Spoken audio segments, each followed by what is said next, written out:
Hi, this is Nightline and I'm Muhammed Ahmad Hamdan. News making the headlines. 16 billion ringgit is total allocation for Sabah, says Prime Minister. And Aaron Wuyik secure Malaysia's first Olympic medal in Paris.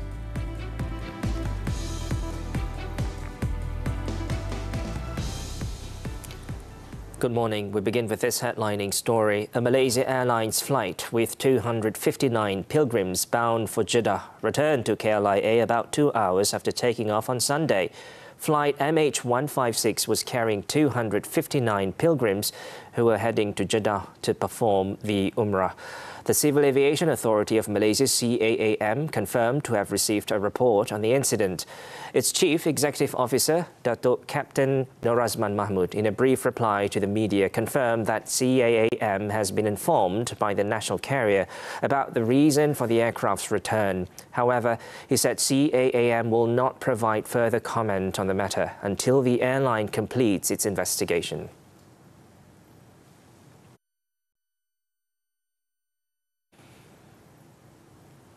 Do not twist any statements made regarding the allocation of 16 billion ringgit for Sabah. The stern reminder was issued by Prime Minister Datuk Seri Anwar Ibrahim, who clarified that the 16 billion ringgit he announced for Sabah during the Keamatan Festival on May 31st is the total allocation for the state this year and not just for development projects. 6.6 bilion itu peruntukan pembangunan. Bila saya sebut peruntukan keseluruhan kepada negeri, semuanya, siapa nak bayar bangunan sekolah, siapa nak bayar guru, siapa nak jaga sempadan, siapa nak perbaiki jalan, Pen Borneo, itu tak termasuk dalam 6.6 bilion. Speaking at the Himpunan Perdana Rakyat gathering in Kota Kinabalu on Sunday, Anwar added that all lawmakers should mind their manners and prioritise the people's interest instead of only thinking about themselves. He said it was important for all MPs in the unity government to respect each other and urged them to act like friends instead of attacking him about development matters. On May 31st, during his speech at the closing ceremony of the 2024 Keamatan Festival in Penampang, Anwar said since becoming Prime Minister, he has continuously worked to increase the allocation for Sabah to assist its people, raising it from 12.9 billion ringgit in 2022 to 16 billion ringgit this year. He said last year the federal government allocated 13.9 billion ringgit to the state, demonstrating its commitment through close cooperation with Hajiji, the state government and other unity government partners. Meanwhile, commenting on the Sabah-Pan Borneo Highway, the Prime Minister stressed that it must be expedited without further hindrance. Dapat tender pula orang kacau. Orang ini minta, orang ini minta, orang ini minta. Ia layak minta, tak layak minta. Kacau kita. Tangguh lagi setahun. Yang derita rakyat di bawah. Jalan lubang rakyat tanggung. Kerana kita hebut persoalan. Sebab itu saya dah minta kerjasama kerajaan negeri dan saya ucap terima kasih kerajaan negeri kerana bagi laluan. Untuk Pen Borneo, Sarawak hampir siap. Sabah terkontang-kanting lagi.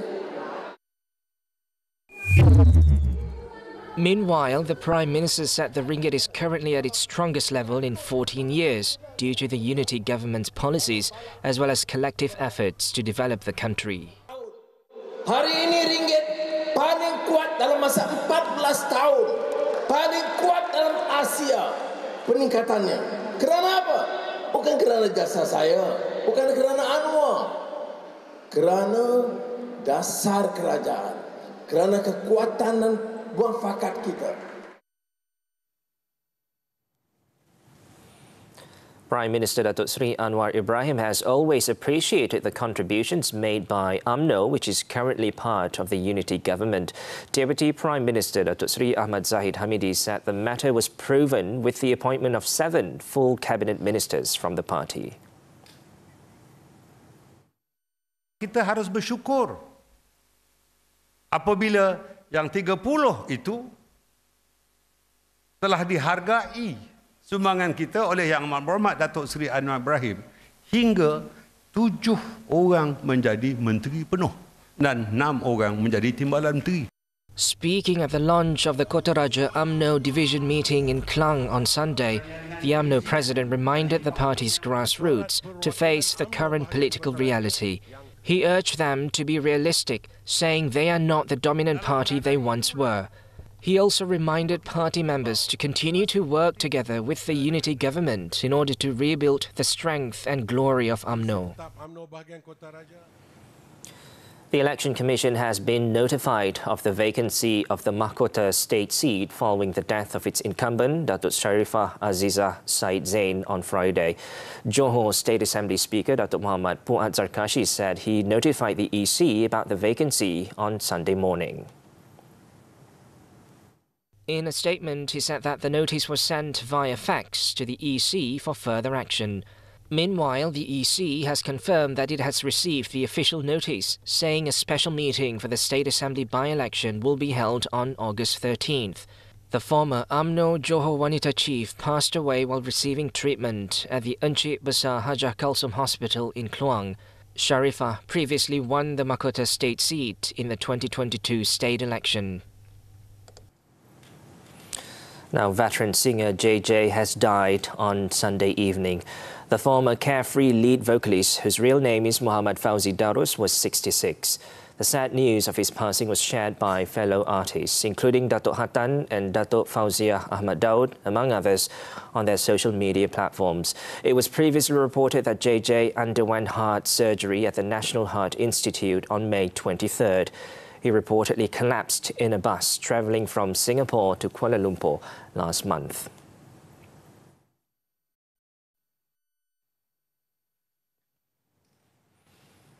In Pahang, the trailer driver, allegedly responsible for the crash that killed 2 people after ramming into a house in Pekan on Saturday, has been remanded until Wednesday. The remand order for the driver was issued by Magistrate Melody Woon Zi Mun to allow investigations under the Road Transport Act 1987. The 40-year-old man, escorted by police, arrived at the court around 9:45 a.m. on Sunday and was led out at around 10:10 a.m. In the 4:15 a.m. incident, the driver, who tested positive for methamphetamine and amphetamine, is believed to have lost control on a left bend and veered into the opposite lane, crashing into a house on the right side of the road. The accident resulted in the deaths of 32-year-old Nur Nazatul Fasiha Nasruddin and her 21-year-old brother Muhammad Waldon Faris. Meanwhile, the victim's parents, 54-year-old Nurul Aini Muhammad Hassan and 60-year-old Nasruddin Othman, along with a family friend, Muhammad Gabriel Mikael Muhammad Faisal, aged 19, who were in the house, sustained injuries and are being treated at Pekan Hospital. Meanwhile, Transport Minister Anthony Loke said stern action would be taken against the driver and company owner of the trailer, which rammed into a house along Jalan Pekan Rompin on Saturday. He added that company owners have been reminded repeatedly to ensure that their drivers were free from the influence of drugs and other harmful activities. The Road Transport Department, JPJ, has been instructed to take prosecutorial action against the company owner. Moving on, Malaysia is persistent in showing its support for the people of Palestine. In a powerful show of solidarity, thousands gathered at the Axiata Arena Bukit Jalil for the Himpunan Pembebasan Palestin rally as chants of Free Palestine resonated across the venue on Sunday evening. People started filling up the stadium's compound since the afternoon to express their support and stance, with supporters showing up carrying banners, donning scarves and face paint with the colours of the Palestinian flag. Saudara kita yang Islam kat Palestin semua dah tak ada rumah, tak ada mak. Wajiblah buat untuk diorang, untuk kita support daripada jauh lah. Walaupun kita tak mampu nak pergi sana, at least diorang tahu yang kita ni ada buat untuk diorang. Kita untuk menyatakan yang kita menyokong Palestin dan juga kemanusiaan. Bukan sekadar agama Islam, bukan sekadar rakyat sana sebab agama Islam, tapi sebab kemanusiaan. Yang mereka tu ditindas, dijajah di tanah mereka sendiri. Prime Minister Datuk Seri Anwar Ibrahim was also in attendance, among other cabinet members. Programs at the rally include talks on Palestinian solidarity congregational Maghrib prayers, a special video screening, and ended with Kunut Nazilah prayers.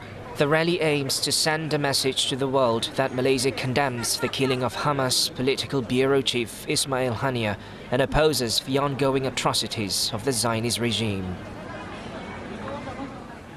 In the meantime, the US has urged its citizens to leave Lebanon on any ticket available amid worries of a wider conflict in the Middle East as an increasing number of countries issue similar warnings, including the UK. The US Embassy in Beirut on Saturday said several flights out of Lebanon have been cancelled, but commercial transportation options to leave the country will remain available. They also urge those who decide to remain to prepare contingency plans for emergency situations and be prepared to shelter in a place for an extended period of time. Meanwhile, the UK continues to advise against all travel to Lebanon and urges its nationals to leave now while commercial options are available. Lebanon is currently in a state of heightened security as tensions continue to rise in the Middle East following the assassination of Hamas's political chief Ismail Haniyeh, blamed by Iran on Israel and the US.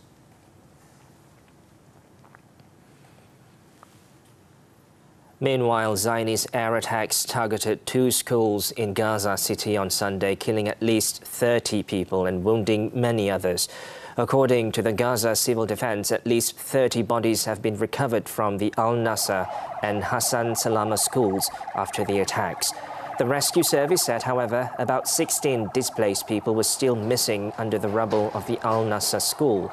Meanwhile, 5 civilians were killed and over 16 others were injured when Zionist drones targeted the tents housing displaced Palestinians in Deir al-Balah. The attack also caused a large fire to erupt in the tents. So far, at least 39,583 Palestinians have been killed by Zionist forces since the beginning of Israel's war on Gaza.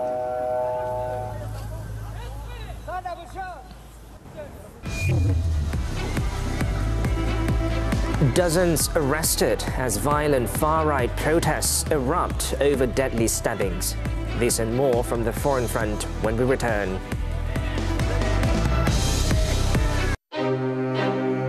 Hanya ada satu, iaitu Malaysia yang mengamalkan sistem penggiliran. Sesungguhnya Allah berhak memberikan kekuasaannya kepada seseorang yang dia ingini. Tuanku ni kita akan cari karakter tuanku tu di mana yang lebih menyerlah. Daulat tuanku. Stream sekarang melalui Tonton.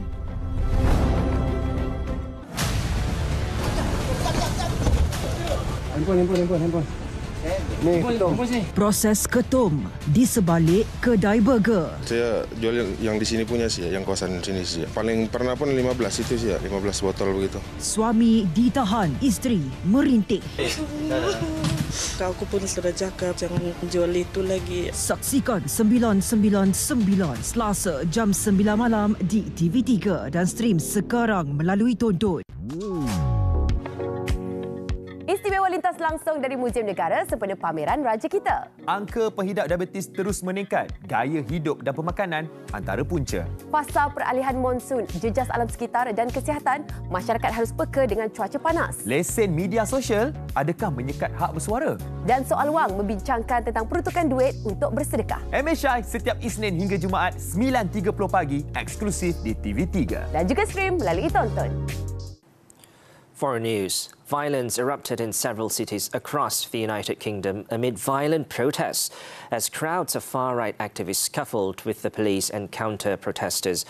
According to authorities, at least 116 people were arrested after far-right supporters clashed with police in cities across the country. Officers made arrests in several areas across England, including the large cities of Hull, Liverpool and Bristol. Riots also continued into the night in Belfast as protesters set up road barricades and threw fireworks at police. In Liverpool, a library was set on fire and protesters tried to prevent firefighters from putting it out. In the meantime, Prime Minister Sir Keir Starmer said police forces would have the government's full support to take action against extremists. while the Home Secretary said those engaging in violent disorder will pay the price and that criminal violence and disorder has no place on Britain's streets.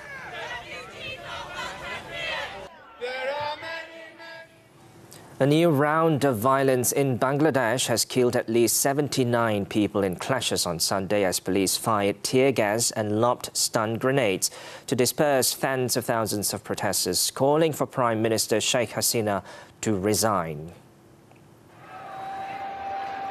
The deaths were reported by the police and doctors in Dhaka and in the northern districts of Bogora, Pabna and Rangpur, as well as in Magura in the west, Kamila in the east, and Barisal and Feni in the south.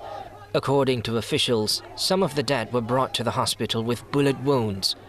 Police said they had not fired any bullets. However, when some improvised explosives were detonated, the area turned into a battleground.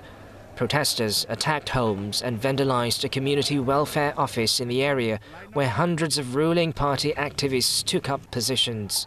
They demanded Hasina's resignation after earlier protests in July that began with students calling for an end to a quota system for government jobs.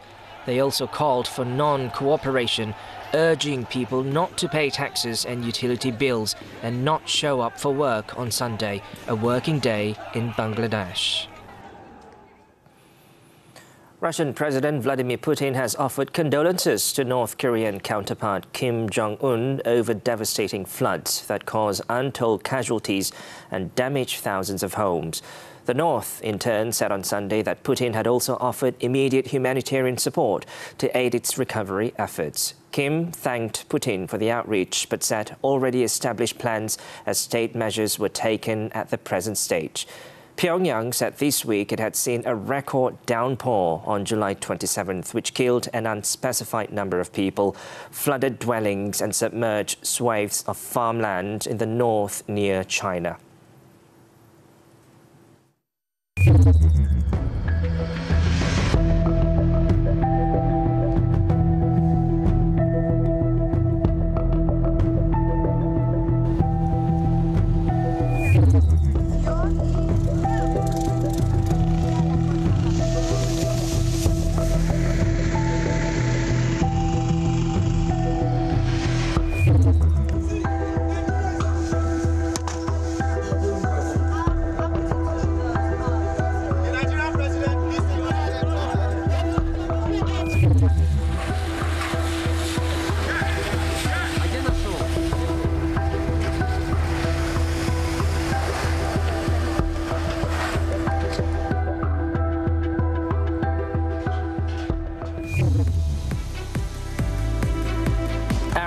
Wuyik seal Olympic bronze in thriller match. Sports when we come back.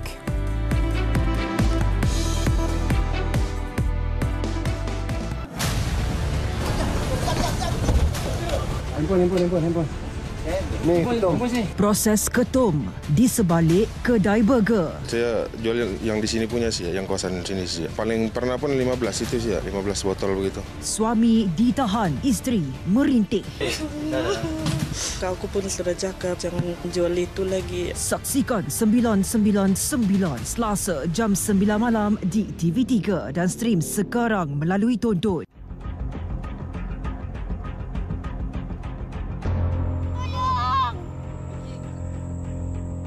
Kenapa dirang harus menjadi mangsa?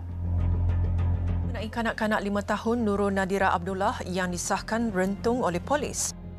Sangat kejam. Dah tak jadi, orang kata tak jadi bentuk manusia dah.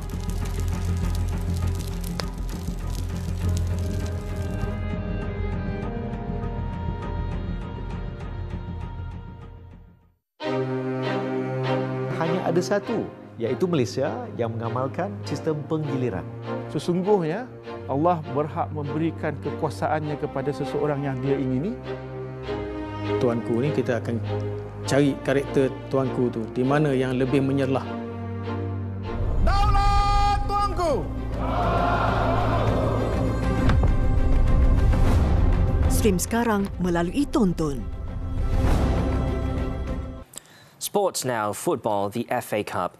Defending champions Johor Darul Takzim JDT FC have secured their place in the final for the third consecutive year, setting up a match with Selangor FC, who beat Terengganu 6-4 on aggregate. JDT had earlier beat Kedah Darul Aman KDA FC 3-0 in the semi-final return leg at Sultan Ibrahim Stadium for a 5-1 aggregate victory.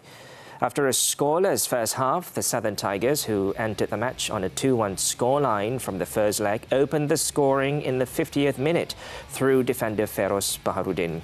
Bergson da Silva then doubled their lead 27 minutes later before Juan Muniz slotted home the winner in the 84th minute to seal a 3-0 victory for JDT. With the win, Hector Bidolia's squad will face Selangor on August 24th for the final, with the venue to be announced at a later date. The match is promising to be an interesting clash after Selangor withdrew from the Sumbangsih Cup in May following spate of attacks on its top players, awarding JDT with a 3-0 victory.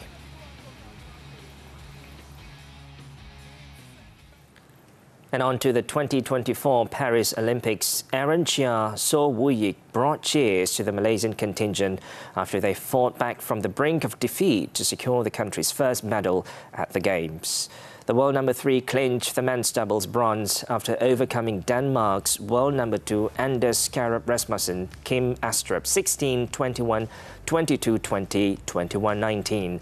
The Malaysian pair turned the tie around when they saved 4 match points in the second game to go from 16-20 down to win 22-20. This is their second bronze medal, having also finished third at Tokyo 2020. Malaysia stands a chance to win another bronze medal on Monday through the men's singles match.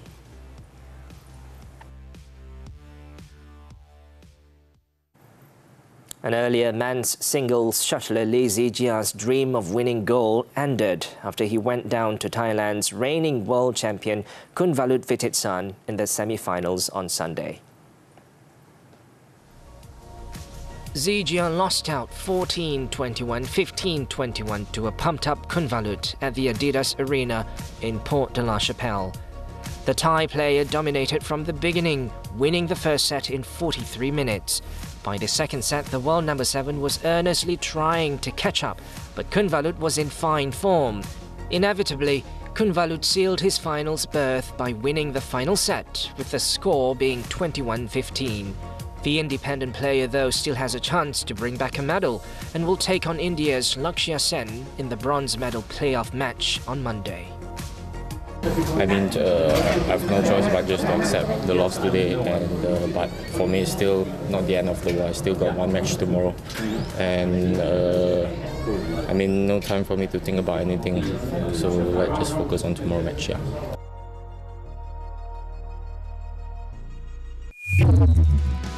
In other Olympics actions, Marcus Ruth became the first Norwegian athlete to win the decathlon gold medal at the Olympics since 1920. Ruth finished with 8,796 points, a new Norwegian national record, ahead of second place Leo Nogebauer from Germany, who managed 8,748 points. In the swimming event, American swimmer Katie Ledecky won a 4th successive women's 800 meters freestyle gold on Saturday. With the win, she held off Australian Ariane Titmus at La Defense Arena for another successful defense of her title. Meanwhile, Ukraine has won its first gold medal after defeating South Korea in the final of the women's team saber fencing on Saturday. The Ukrainian team recovered from 6 points down to beat South Korea 45-42 on 22 points from individual bronze medalist Olga Harlan. In the mixed team judo event, France defended their own following a 4-3 win over Japan on Saturday.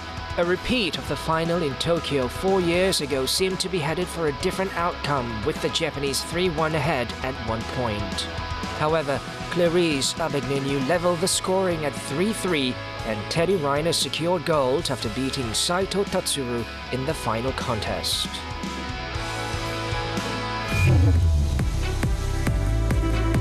Albertine Liu's kidnapping case, suspect rearrested after child porn found. The details after this short break.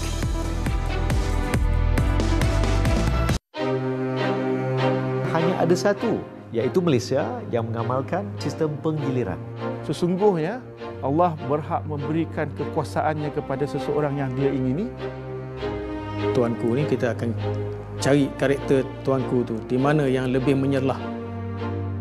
Daulat tuanku. Stream sekarang melalui Tonton. Wanita hari ini. Kadang-kadang kita terlupa untuk menghargai momen yang ada. Penting untuk kita cipta kenangan sebab kita tak tahu siapa yang tiada selepas ni. Ikan bilis kegemaran ramai. Macam-macam venue boleh dibuat dengan ikan bilis. Cerai di media sosial. Apakah nilai sebuah talak? Trauma bersama selepas bersalin. Macam mana cara nak mengatasinya ni? Mentua yang cerewet ke menantu yang pemalas? Alamak, apa solusinya ni? Semuanya di WHI TV3 dan stream sekarang ditonton.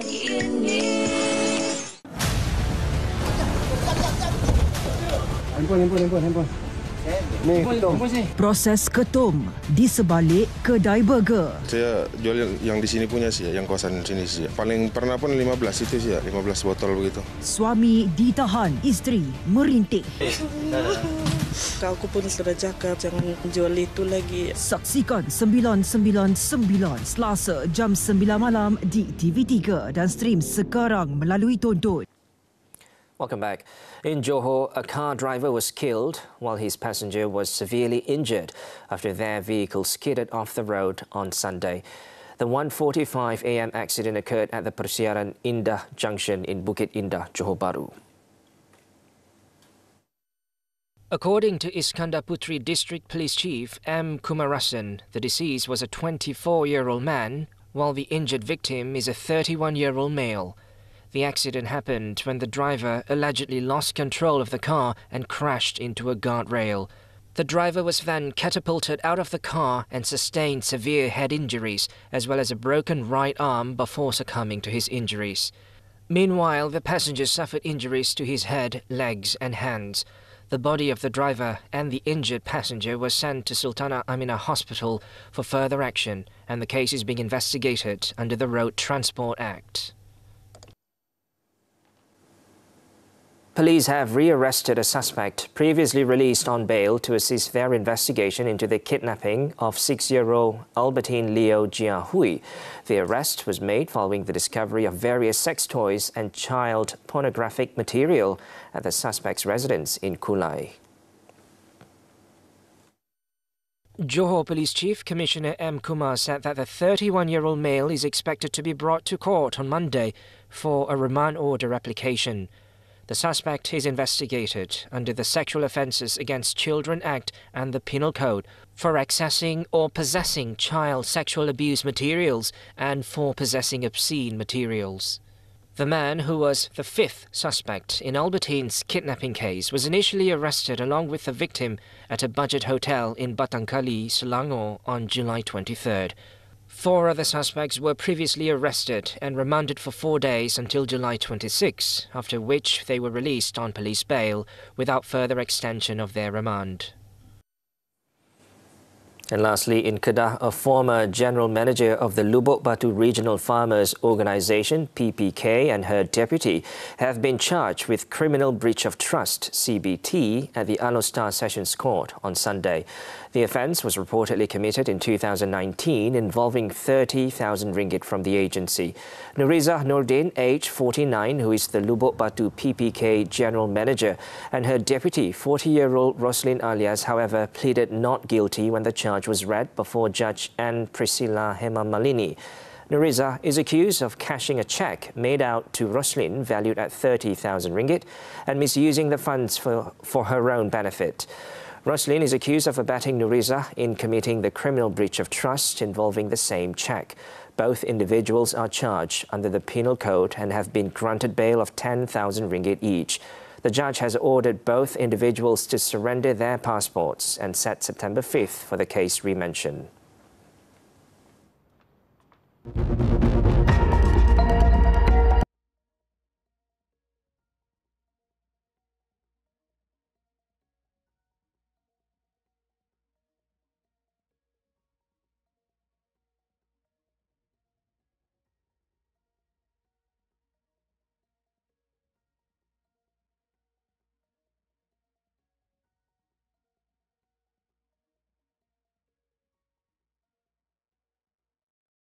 Now, as Nightline draws to a close this time around, let's take a look as Thailand kicks off the rice cultivation season with a water buffalo race. With that, I'm Ahmad and Hamdan. Have a productive week ahead.